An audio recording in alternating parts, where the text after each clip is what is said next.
orang yang biasa-biasa saja. Setidaknya, itulah yang ia rasakan sendiri. Tekanan seringkali ia rasakan. Bagi benang tak berujung bagai hari tak kunjung malam, ia selalu merasa tertekan. Memenangkan lomba kimia adalah puncak dari ketidakmampuan Raihan menahan tekanan yang ia rasakan.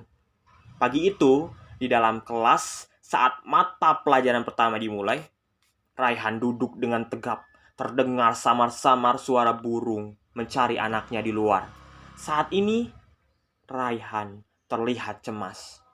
Tadi, ketika pembelajaran belum dimulai, gurunya mengusulkan untuk mengikutinya lomba kimia. Bukannya bersemangat, Raihan justru hanya bisa terdiam lesu.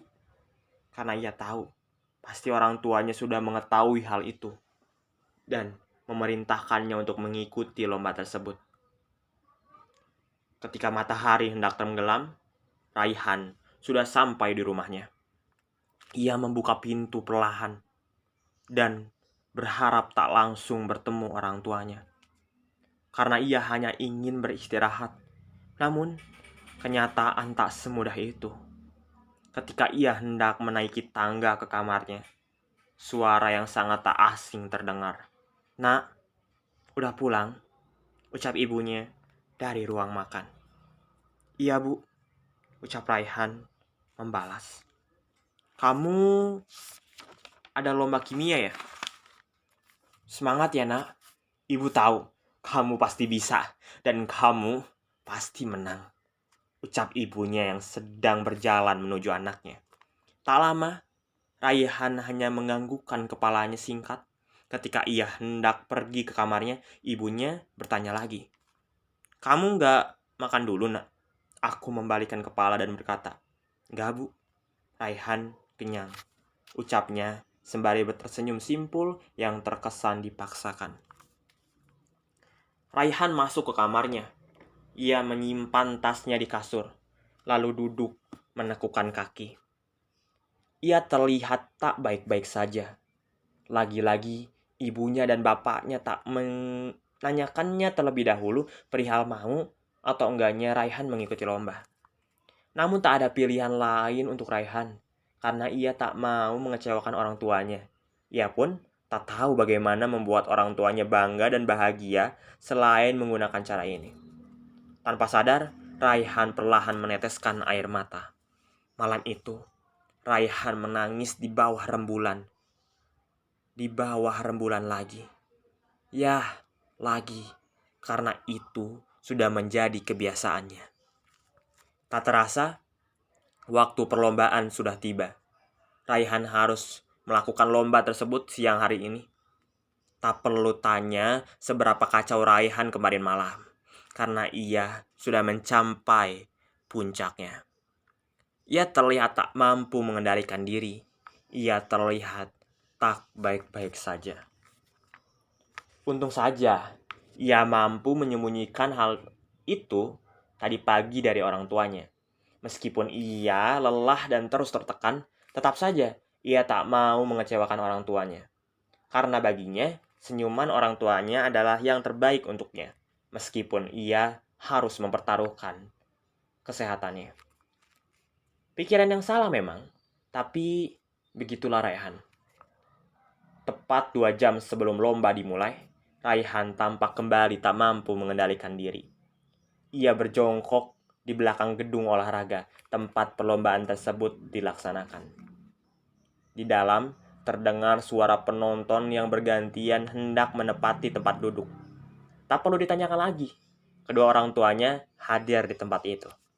Lelah, lesu, gusar, takut dan pasrah bercampur menggempurnya. Raihan hanya mampu berjongkok dan kembali mengeluarkan air mata. Ia terlihat tak baik-baik saja. Semua ini memanglah tak mudah untuk Raihan. Sempat terbesit dalam lamunannya untuk mengakhiri segalanya, bahkan hidupnya. Namun, tiba-tiba terlihat tangan yang terulur di hadapannya. Tangan yang lembut dan terlihat hangat. Raihan menoleh ke arah orang itu. Terlihat seorang perempuan menjulurkan tangannya sembari tersenyum manis dari telinga ke telinga. Entah apa yang terjadi padanya. Namun, Raihan tertegun melihat orang itu. Bagai perapian rumah di tengah badai, orang itu membuat Raihan terasa hangat. Ia tak ingat kapan terakhir kali Raihan merasakan kehangatan dan kenyamanan ini. Padahal, ia adalah orang yang baru saja Raihan temui beberapa detik yang lalu. "Kamu kenapa?" tanya perempuan itu memecah lamunan Raihan. "Enggak kok, aku gak apa-apa," jawab Raihan sembari menggeleng. Kedua matanya seperti tak terjadi apa-apa. Wajar, Raihan tetap malu sebagai laki-laki menangis di hadapan perempuan. "Gak apa-apa kok, cerita aja. Aku bisa dengerin kamu. Kalau ada masalah, itu baiknya diceritain kan? Mungkin aku bisa bantu gitu." "Gak yakin juga sih," ucapnya sembari sedikit tersenyum, simpul yang terlihat tulus. "Oh ya? Kenalin, nama aku Nazwa,"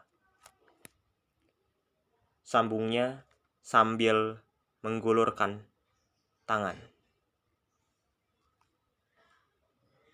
Aku menatap ke arahnya, lalu menyambut tangannya. "Nama aku Raihan." Salam kenal," balasnya. Lalu Raihan hanya menganggukkan kepalanya. "Kamu kenapa?" tanyanya dengan nada yang lembut. Aku capek, Nazwa. Aku capek terus tertekan dengan harapan orang tua. Aku capek jalanin ini semua," curhatku. "Kenapa? Kenapa kamu gak bilang aja ke orang tua kamu?" tanyanya. "Aku gak mau bikin mereka kecewa. Aku takut melihat mereka gak bahagia. Buat aku, senyuman mereka sangatlah yang paling aku ingin jaga meskipun harus menyakiti diri sendiri," ucapku dengan suara yang sangat pasrah.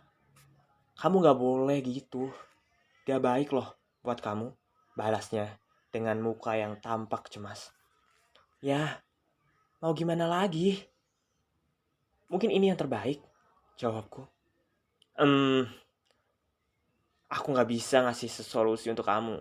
Tapi aku cuma bisa nyemangatin kamu dan dengerin curhatan kamu. Jadi, kalau ada apa-apa, cerita aja ya," ucapnya dengan senyuman penuh semangat. "Makasih, kamu udah bantu banget," jawabku. "Jadi sekarang, mending kamu masuk. Lombanya udah mau mulai tuh. Kamu harus semangat. Kamu gak harus selalu menang kok." Raihan tersenyum, bertanda bahwa ia mengiyakan ucapan Nazwa. Ketika Raihan sudah berada di dalam, perlombaan pun dimulai. Kali ini, Raihan merasa tenang setelah mendengar dan membicarakannya dengan Nazwa. Meskipun ketenangan itu tak bertahan lama, perlombaan pun akhirnya berakhir. Sudah saatnya pengumuman pemenang. Terlihat semua peserta dan penonton memasang wajah tegang, sedangkan Raihan hanya menatap wajah orang tuanya di bangku penonton. Ia menatapnya penuh sendu. Ketika panitia mengucapkan pemenangnya, Raihan tak ada satupun di antara nama peserta yang menang. Terlihat perubahan raut wajah di mata kedua orang tuanya. Raihan kembali meneteskan air mata. Air itu mengalir di pipinya, seakan tak akan ada lagi harapan untuknya membuat kedua orang tuanya bahagia. Raihan berjalan mendekati kedua orang tuanya, menunduk sembari terus meneteskan air mata. "Pak, Bu, maafin Raihan. Raihan gagal," ucapku terbata-bata. "Gak apa-apa kok," ucap keduanya, sembari menunjukkan wajah yang tak sesuai dengan perkataannya. "Pak, Bu, mungkin Raihan gak bisa banggain bapak sama ibu. Tapi Raihan mohon, maafin Raihan. Raihan cuman butuh senyuman selalu terpancar dari bapak dan ibu. Gak lebih. Dan Raihan juga ingin ngelakuin apa yang Raihan inginin. Gak terus-terusan ngikutin permintaan bapak dan ibu. Raihan cuman ingin kayak orang. Ngelakuin apa yang dia suka. Ngelakuin apa yang aku suka," ucapku sambil terus meneteskan air mata. Ibu dan bapak tersenyum sejenak mendengar perkataan itu.